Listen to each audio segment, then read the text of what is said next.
இயேசுவில் எனது அன்பிற்குரியவர்களே, உங்களுக்கு என்னுடைய இதயம் கனிந்த வாழ்த்துக்கள். வணக்கம். அன்பானவர்களே, இன்று புனித வியாழன்.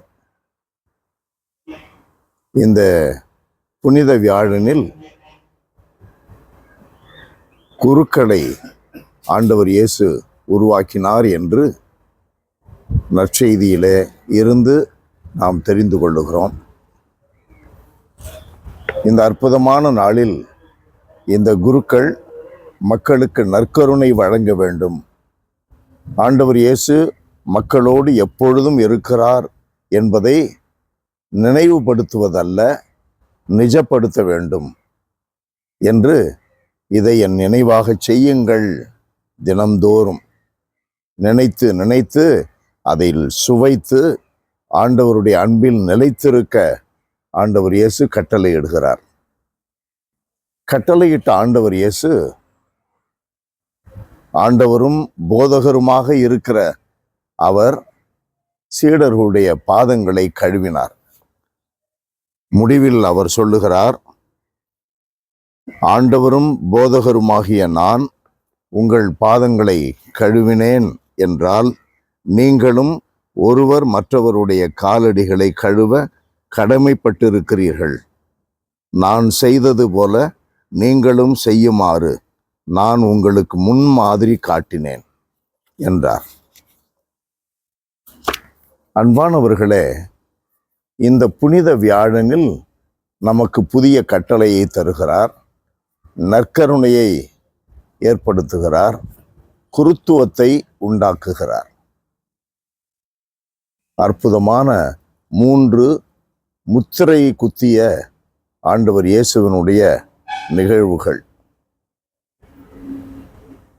நற்கருணையை தினந்தோறும் மக்கள் மத்தியில் நிஜப்படுத்துகின்ற குருக்கள் எப்படி வாழ வேண்டும் என்ற உறுதியான ஒரு கட்டளையை கொடுக்கிறார்.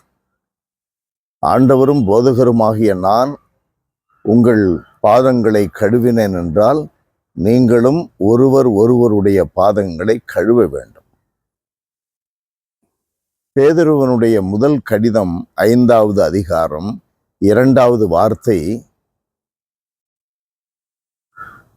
மேய்ப்பதில் கவனம் செலுத்துங்கள், பேணுங்கள், ஆட்டுக்குட்டிகளை ஆடுகளை பேணுங்கள்,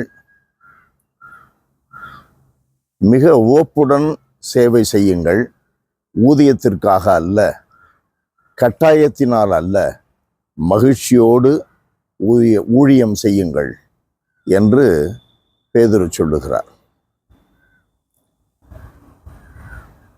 உலகம் முடிய மட்டும் இந்த நற்கருணையை நிஜப்படுத்துகின்ற நற்கருணை வழியாக இயேசு சொன்ன வார்த்தைகள், எந்நாளும் உங்களோடு இருக்கிறேன் என்ற வார்த்தைகளை உண்மையாக்குகின்ற அற்புதமான ஆற்றலை, உரிமையை, கடமையை பெற்றுக்கொண்ட குருக்கள் எவ்வளவு அன்பு செய்து வாழ வேண்டும், எந்த அளவிற்கு தங்களை தாழ்த்தி கொண்டு ஊழியம் செய்ய வேண்டும்.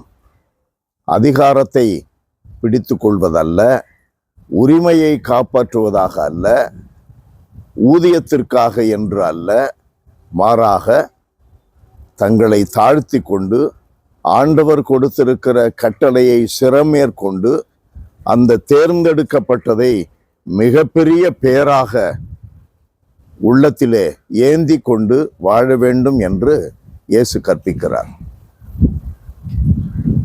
நான் எண்ணி பார்க்கிறேன், இந்த உயர்வான கடவுளுடைய தேர்ந்தெடுத்தலுக்கு ஒன்றுமில்லாத என்னை உள்ளடக்கி இருக்கிறாரே என்று. ஊழியர்களாக இருக்கிற ஒவ்வொருவரும் எண்ணி பார்த்தால் உலகம் எப்படி இருக்கும்? எல்லாம் வல்லவரே, எங்கள் இறைவா, அற்ப படைப்புகளாகிய எங்களுக்கு விண்ணக உரிமையை, விண்ணகத்திற்கு மக்களை அழைத்து செல்லுகின்ற கடமையை தாழ்ச்சி வழியாக, அன்பு வழியாக, ஊழியங்கள் வழியாக செய்வதற்கு எங்களை தெரிந்தெடுத்திருக்கிறீரே. திரு அவையில் குருக்களை, ஊழியர்களை தெரிந்தெடுத்திருக்கிறீரே, நன்றி செலுத்தி போற்றுகிறோம்.